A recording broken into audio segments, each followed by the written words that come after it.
write for children, but the book that we're going to talk about a little bit here is a book of an extraordinary woman who happens to be my mother. And it is true that it was a commissioned book by Penguin. They thought that perhaps the story of my mother's story, conventionally written as a biography, because she has birthed some well-known people, would be of interest to readership. And I turned them down and they persuaded it and pursued it longer. And finally I ended up writing a book that I wanted to write. And it's a book that essentially celebrates women everywhere. So there's so much of what you said that I want to come back to before I talk about the book. We've all lived different lives. Nishtha spoke about Penelope, Ulysses' wife. And one of my favorite quotes from Ulysses Tennyson's poem, Ulysses, is, "I will bring life to the lees." And that's what she's done, and that's what many of us do in different ways. And whether it is in the structure and the order of a particular job for a long period of time, or whether it is in breaking away to do hobbies while we're working, we seize our own joy and creativity in different ways. And I think that's wonderful. I worked for 20 years in the non-profit arena, working with people with disabilities. I was a director of development. We built resources in the United States where I worked. There's a lot of Department of Rehabilitation funding and Department of Education funding. So it was all sort of technical grants and speaking to government officials, etc. But I was able to, with my abilities and my writing, able to secure funding to build a whole branch office for an organization. So I have a lot of things to feel very proud about in that field. But development and non-profit can also be a bit of a burnout. And when my brother decided to come back, giving up a lot of his life in many ways to contest in India because he felt that he wanted to make a difference in India, really make some policy changes. India mattered to him, he wanted to matter to India, that is his line. I came in and worked on his first campaign, and I quit that job, and then I decided, and as Nishtha said, being a children's writer is such an important task, because what children read today sort of informs and colors their thinking as they become adults. And it is so important that we have future leaders who are custodians of the planet, who care about equality, about plurality, about caring for everybody equally, about equality, about all those wonderful qualities. So I may be a children's author, but I sort of have, I'm afraid, a bit of a pedantic mindset. I also studied, I was in a PhD program in literature. I did quit after masters, but I'm very much in that world. And I did teach, and I volunteered, and I raised two children, and as all mothers, we think our kids are exceptional, all of that stuff. We've done it all, but I think I did feel like I gave myself permission to say that what I had to give to the world matters, and so that's the confidence anybody needs to go out, honor them, and do something different. Sure, well, just on that, when you said what you do matters, I have a question for you. When we grew up, most of the writing and books that we were exposed to were British and American. So I'm sure this is a familiar story. You grow up imagining buttered scones and hot tea and I had no idea what it meant, what it tasted like. And enlighten me. And the first time I met Shobha, we met over chai and scones. And while she was talking about very serious things like this event, in my head I was eating the scone and saying, yay. My point is, as children, we're very vulnerable to what we read. So my question to you is, I'm a children's author and I've seen your books, they're beautifully illustrated, but do you ever feel that sense of responsibility, a little fear in what you're putting? Absolutely. Can you give us an instance? Absolutely. I take every one of the books I write seriously, and this is again not to sort of be arrogant about any of it, but I don't think of a children's book as something you read once and put away in a bookshop, on your bookshelf. I do believe that at every stage we come back and we read and get something new out of the book.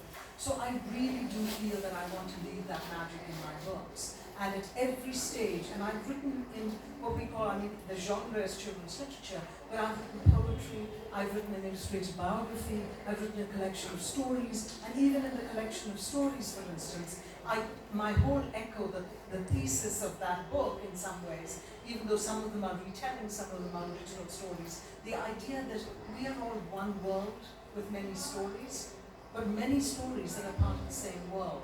So when you read a Japanese story in that book, you will discover that you may have read it as a child in Thumbelina or Tom Thumb. You know, one is in England, the other is in, you know, not Eastern Europe, but sort of Northern Europe, or America. And, you know, you see these stories, they all come together. Similarly, African stories as well. yeah, right? and the African folktales are so story, Indian. they're unbelievable. So the African story about how the animals got sunlight, it resonates so much with the kind of stories we find in our Panchatantra. And again, the whole genesis of Panchatantra, did it come first, or Aesop's fables? So, you know, we're all storytellers. You, and we'd love to hear from you as well. We all want to make connections. Storytelling is a way to make connections. So I keep that, I do take it seriously. I must ask the audience, I mean, how many of you, I'm guessing most of us didn't have access to write it like you were growing up, but how many of you have read Indian authors, children's books? I see one hand. Oh, more, thank God. Then there is. But now we have quite a few children. Like I have a two-year and Oh no, I didn't mean for your children. I meant when you were young. Now, of course, it's just amazing. Now we have so many children's writers in India. I actually did it upside down. So when I was growing up, I was only reading Indian authors, particularly in Hindi. I grew up, I did not grow up in Delhi. My mother is a Delhi girl and a house girl. I am not. I grew up in the Boondocks. And so my mother insisted that we read, and the only things that we had access to was Champak and Nandan in our small town. I grew up reading those. I grew up reading all the, very adult kind of books. So I read Taslima's Lajja when I was 10. So yes, I did not, and I read it in the Hindi translation of it. So I did not understand quite a lot. So yes, the conversation about puberty, sexuality and all of that had happened with my mother, but there was still a lot that one did not understand. But my mother insisted that we read everything. In fact, we also had access to those really, lurid looking, very, very inexpensive sort of magazines, which were basically catering to semi-literate men. Yes, because they had, they were illustrated with pictures of women with big boobs and big asses and all of that, but there was a story. There were like a collection of stories there. So we read all of that, and my mother said that no matter what you read, as long as you are reading, it is going to do you good. And I'm really grateful that my mother said that, because compared to my uncles and aunts who were extremely puritanical and khandan ki izzat and hamare ghar ki ladkiyan ye nahi padhti hain, we grew up reading every damn thing indiscriminately. We devoured books. So when this world opened up because my mother would just get what? Mark Twain, Tom Sawyer, and all those things. So my exposure was very limited. I knew all Chacha Chaudharys and Pinkies and Billus and Nagaraj and all those comic books. I had no idea what Nancy Drew was. I had no idea what Agatha Christie books were. Only when my daughter was born in 2009, and I was at loss what stories to tell her. So I was telling her King Lear. I was a joyless mother. I was really, but I would somehow try and make it interesting for my infant, for my one-year-old. But I'm glad that I did it, because I would tell stories as you like it.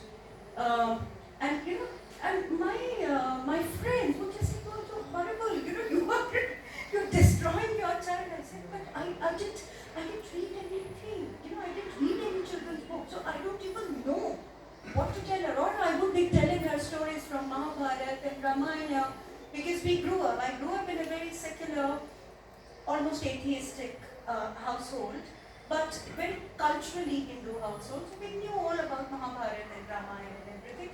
So those were the stories that I was telling her. And today, when I see her, that her cultural references, that her language skills, they're far superior, as I said, again, not to sound arrogant and say, "Oh, I did a great job of parenting, I'm a horrible mother." My daughter is 14 now. You ask her, she's going to tell things about me. All teenagers write misery and Well, she is writing one as we speak. But I'm glad when she speaks,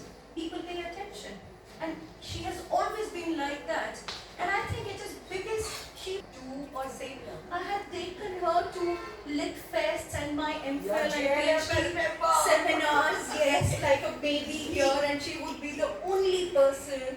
So I've taken her to every such place. Everybody started calling me a kangaroo mom. That wherever Nyasa is there. And when I met her, You must have benefited her a lot. it did. She would. I'm pretty sure. I hope that it has benefited her. Because you don't want to be proved wrong about your parenting. Just to add to that, when I go out to classrooms and schools and speak primarily to an audience of children that have their parents with them, they always say, how do I make my kid read, etc. And I echo Nishta's comments completely. You have to allow children to pick up and read what they want to read. If it starts with a comic book, that's fine. If you start with a graphic novel, that's fine.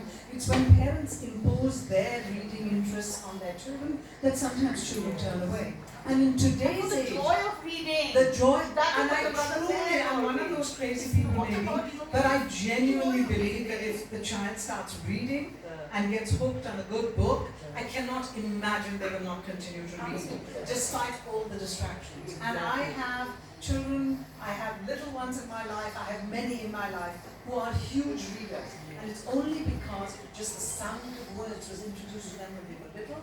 We were all kangaroo moms in different ways. We introduced them, as Mark Twain said, education is what you get outside of the classroom.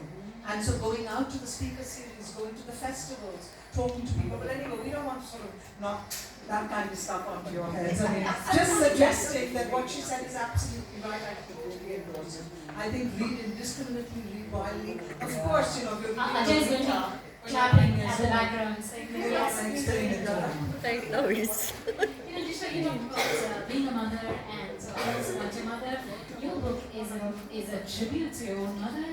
I was thinking motherhood is something which is, when it comes to women, they're either babies or we're mom. It's always like on a pedestal. I was wondering if you can talk about women who are, do we have to be perfect mothers? Do we feel pressure? Because when you were talking, It is exhausting to be a mother, let alone be a perfect mother. Nobody is a perfect mother. My mother is visiting today. No, she's not here. She's going to meet her brother. But the thing is that I still keep lambasting her. Ki, Mama, you did this wrong, you did that wrong, and now you are giving me yarn on how to bring my daughter up. So daughters and mothers have a complicated relation. I think with sons it's much easier. It's no, I don't think so. No, I don't think so either. Because I'm coming to you to say you're writing about your mother. How hard is that? You know, it's such a privilege, and especially now that my mother is sort of using the book I've written as an aid memoir, she's definitely having a little bit of short-term memory loss.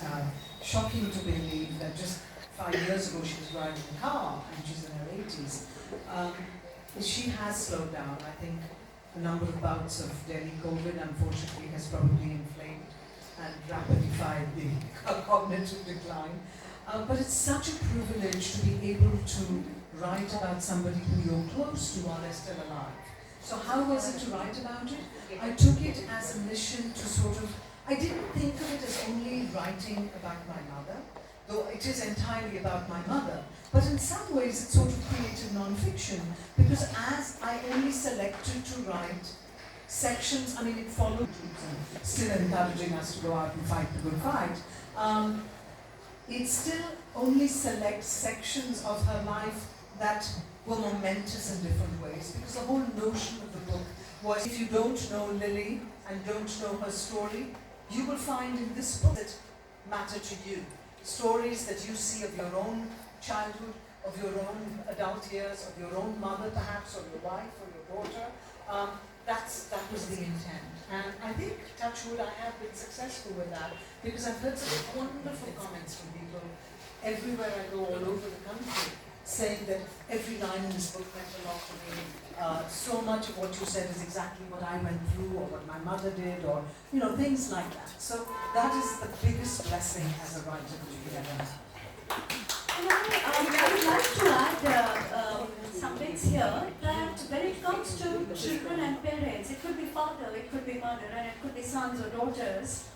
When we are growing up, the thing is, we know a lot about the Oedipal and Electra complexes. But here is this very interesting thing. You shudder at the thought of becoming like your parents when you're growing up. Invariably, you do. It is the inevitability. You become like your parents, more like your mother or more like your father. That's just roll of dice. But you constantly divided. Always, oh my God, always. No, I'm not like my mom. No, I'm not like my father. And I think acceptance and maturity. When you say, oh my God, hang on. The other day, my husband and I were talking about this, and I said, hang on. That's something that my mother used to say. I'm like her. 2 days later, yes, I've become her. And my husband would just keep saying, oh my God, this is what my father used to say. And he had a more fraught relationship with his parents than I did. It's a very different relationship that we had with our respective parents. But this fear, when we were growing up, we are going to be like these uncool people. And we eventually, inevitably, we become those uncool people and then realize, okay, our parents were not uncool. Yeah. No, they were doing their best. They were very cool for their times. They were operating within certain limitations, and we have our limitations, which our children would just throw at our faces sooner than later, and it's going to happen to all of us. And our lives, somehow, I fashioned my life. My mother is the most disorganized cook that I have ever met. But she's very fast. She didn't know how to cook when she got married to my father, so she learned it the hard way by being humiliated in public for her lack of cooking skills. So it didn't matter that she was a chemical scientist, but she couldn't cook. So she learned that, and I told myself, I'm not going to be like Mama. I am going to be a fantastic cook. I'm going to keep my surroundings really tidy because my mother couldn't give a damn what sheets were on, what was happening in the house, because she was A, busy, second, she was totally disinterested. Just 2 years ago, there was this conversation happening and she just became very defensive about it. Ki nahi, maine to kiya tha, ye wo. I said, no. Because everybody was like smirking at her, the relatives, the extended family. And I said, no, you don't even believe in doing this. And it's perfectly alright. You have strengths that don't belong in here. You started the first English medium school in a God-forsaken place.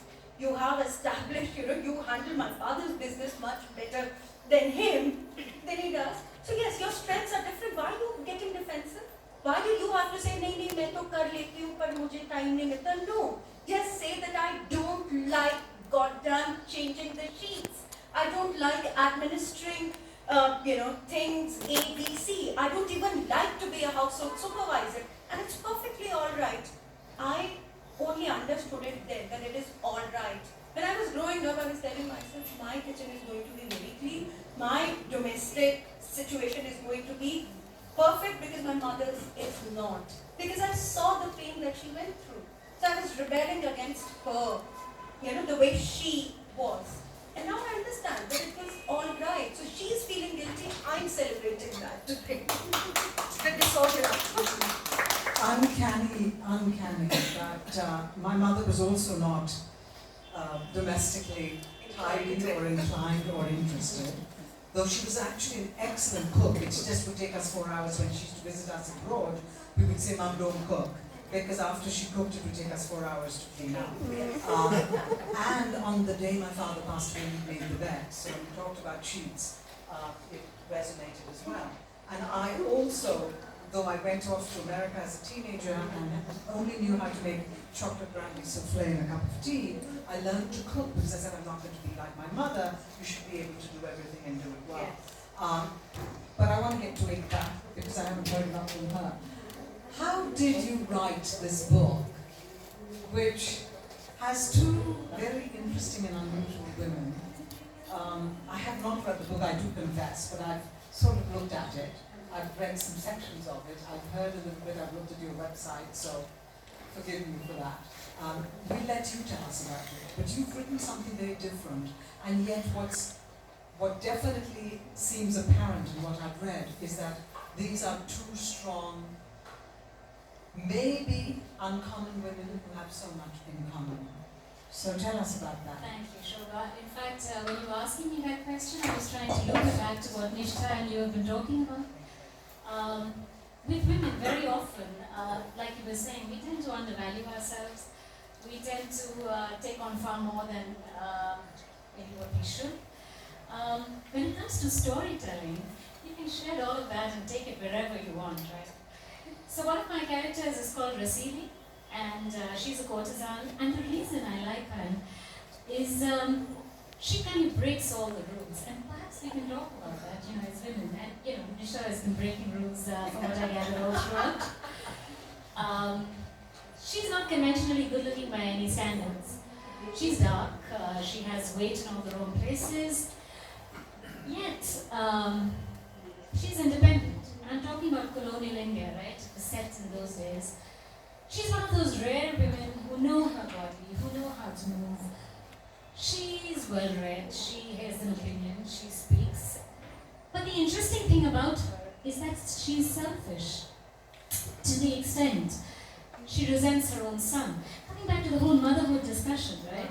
We tend to have cliches when we see women as mothers. I wanted to break that.